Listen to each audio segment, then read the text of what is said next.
माननीय अध्यक्ष महोदय, तो अखिलेश यादव ने लोकसभा में ईवीएम पर भी सवाल उठाए। साथ ही साथ ये भी कह दिया कि ईवीएम पर मुझे आज भी भरोसा नहीं है, ईवीएम का मुद्दा कायम रहेगा, ईवीएम का मुद्दा न मरा है न मरेगा, 80 सीट जीत जाऊं तो भी ईवीएम पर भरोसा नहीं होगा। सुनिए क्या कहा। मॉडल ऑफ कंडक्ट जब चुनाव हुआ, लागू हुआ, उस समय मैंने देखा कि कुछ लोगों पर मेहरबान रही सरकार और कमीशन भी। कई मैं बहुत डिटेल में नहीं जाना चाहता हूं अध्यक्ष महोदय, लेकिन कहीं ना कहीं प्रश्न उस संस्था पे भी लगा है, और अगर उस संस्था पर प्रश्न लगा है तो लगाने वाली सरकार की वजह से लगा है। इसलिए अगर निष्पक्ष होगी वो संस्था तो न केवल हमारा लोकतंत्र स्वस्थ होगा, बल्कि हमारे लोकतंत्र और मजबूत दुनिया में दिखाई देगा। अध्यक्ष महोदय, ईवीएम पे मुझे कल भी भरोसा नहीं था, आज भी नहीं भरोसा। मैं 80 की 80 सीट जीत जाऊं तब भी नहीं भरोसा। और मैंने अपने चुनाव में कहा था अध्यक्ष महोदय, ईवीएम से जीत करके ईवीएम हटाने का काम करेंगे। न ईवीएम का मुद्दा मरा है न जाएगा खत्म। जब तक ईवीएम नहीं हटेगी हम समाजवादी लोग उस बात पर अड़ग रहेंगे। और इसी बीच आपको बता दें कि लोकसभा में अखिलेश यादव ने पेपर लीक को लेकर भी बोला। उन्होंने कहा कि यूपी में हर परीक्षा का पेपर लीक हुआ है, ये अखिलेश यादव ने बोला। उन्होंने कहा कि सरकार सरकारी नौकरियां नहीं देना चाहती है, नौकरी नहीं देना चाहती और इसीलिए पेपर लीक होता है। जब बात होगी तो सच्ची बात होगी। अब ये भी अखिलेश यादव बोलते हुए नजर आए।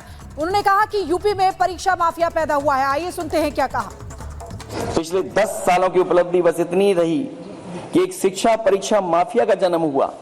अध्यक्ष महोदय, जिस समय चुनाव में थे और उत्तर प्रदेश में वो हालात देखे हैं कि नौजवान जब भी तैयारी कर करके जाता था और परीक्षा दे करके लौटता था तो उसको पता लगता था कि पेपर लीक हो गया। और उत्तर प्रदेश में केवल एक पेपर लीक नहीं हुआ है, जितनी भी परीक्षाएं हुई हैं सब पेपर लीक हुए हैं। केवल उत्तर प्रदेश ही नहीं, मैं माननीय सांसद की तरफ से सुन रहा था, कई ऐसे प्रदेश हैं जहां पर परीक्षाएं देने तो बच्चे गए लेकिन वहां भी पेपर लीक हो गया। और अभी जब 4 जून को रिजल्ट आया उसके बाद जो बात उठी है, देश की सबसे प्रेस्टिजियस परीक्षा, उसका भी पेपर लीक हो गया। और आखिरकार ये पेपर लीक हो क्यों रहा है? सच्चाई तो ये है कि ये सरकार पेपर लीक इसलिए करा रही है कि सरकार नौकरी नहीं देना चाहती, रोजगार नहीं देना चाहती, उन नौजवानों का भविष्य नहीं बनने देना चाहती। पिछले 10 सालों की उपलब्धि बस इतनी रही है कि एक शिक्षा परीक्षा माफिया का जन्म हुआ है, जिसने तथाकथित अमृत काल में युवाओं के भविष्य की आशाओं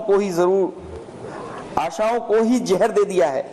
जो सरकार उम्मीद को मार दे, वरना तो वर्तमान को सुधार सकती है न भविष्य को संभाल सकती है। सरकार आशा का प्रतीक होनी चाहिए, निराशा का नहीं।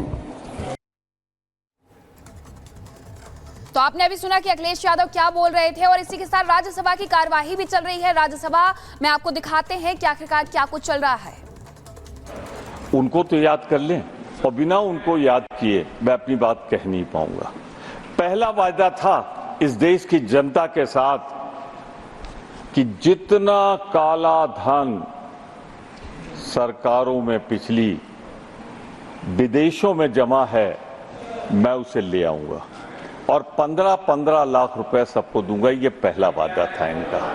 मैं सिर्फ ये कहना चाहता हूं, मुझे तो नहीं मिला, इधर बैठे लोगों को नहीं मिला है, अब उनको मिल गया हो तो मुझे कोई शिकायत नहीं है। लेकिन ये एक वायदा था जो जनता के साथ कहा गया था और विश्वासघात हुआ, पूरा नहीं हुआ। विश्वासघात शब्द पूरी तरह पार्लियामेंट्री है। मैं सिर्फ इतना कहूंगा कि एक स्पेशल SIT बनी थी, पर कोई जिक्र नहीं है इस अभिभाषण में उस SIT की रिपोर्ट क्या है, आज तक नहीं बताया गया। मनोहर, दूसरा इनका सबसे बड़ा वायदा था, धोखा था जनता के साथ, खासतौर से बेरोजगार नौजवानों के साथ, कि हर साल 2 करोड़ नौकरियां मिलेंगी। स्थल है विशाल, जग के ठुकराए लोगों को लो मेरे घर का खुला द्वार, अपना सब कुछ हूँ लुटा चुका, फिर भी अक्षय है धनागार, मेरा हीरा पाकर ज्योतित परकियों का वह राज मुकुट, यदि इन चरणों पर झुक जाए कल वह किरीट तो क्या विस्मय, हिंदू तन मन हिंदू जीवन रग रग हिंदू मेरा परिचय, यानी ये हिंदू हिंदुस्तान का परिचय है। होकर स्वतंत्र कब चाहा है, होकर स्वतंत्र कब चाहा है, मैंने कर लूं जग को गुलाम, मैंने तो सदा सिखाया है करना निज के मन को गुलाम, गोपाल राम के नामों पर मैंने कब अत्याचार किया, कब दुनिया को हिंदू करने घर घर नरसंहार किया। भूभाग नहीं सत सत मानव की हृदय जीतने का निश्चय, हिंदू तन मन हिंदू जीवन रग रग हिंदू मेरा परिचय, ये हिंदुत्व है। और आपने हिंदू को, हिंदू समाज को, हिंदुस्तान को आपने बदनाम करने की कोशिश किया है। आदरणीय अध्यक्ष महोदय,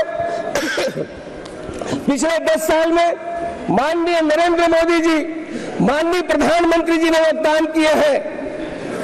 ये यदि मैं ये कहूं कि मोदी जी है तभी वो मुमकिन है, और वो काम की शुरुआत नहीं बल्कि डिलीवरी हुई है, जिन्हें पूरा करना ही असंभव लगता था मोदी जी है, तभी वो गुंजाइश भी अभी भी बनी है। कश्मीर में मोदी जी ने संभव को संभव कर दिया, ये वो काम है। चीन को भी पीछे छोड़ दिया, दुनिया का 8वां अजूबा कहा जा रहा है। ऐसा काम बड़े पड़ोसी देश भी कहीं मुकाबले में नहीं है। जम्मू कश्मीर में एक ऐसा प्रोजेक्ट बनकर तैयार हो चुका है जिसकी धमक पूरी दुनिया में सुनाई दे रही है।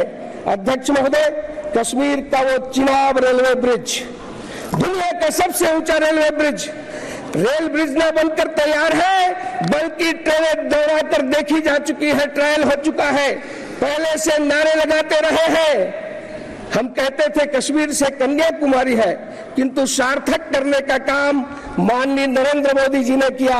दुनिया का सबसे ऊंचा चिनाब रेलवे ब्रिज USBRL यानी उधमपुर श्रीनगर बारामूला रेल लाइन, ये प्रोजेक्ट जिसके निर्माण पर क्या है, मैंने ये कहा है कि जब सुन तो नहीं रहे आप, जब प्रथम पंक्ति के अंदर आप जैसा व्यक्तित्व है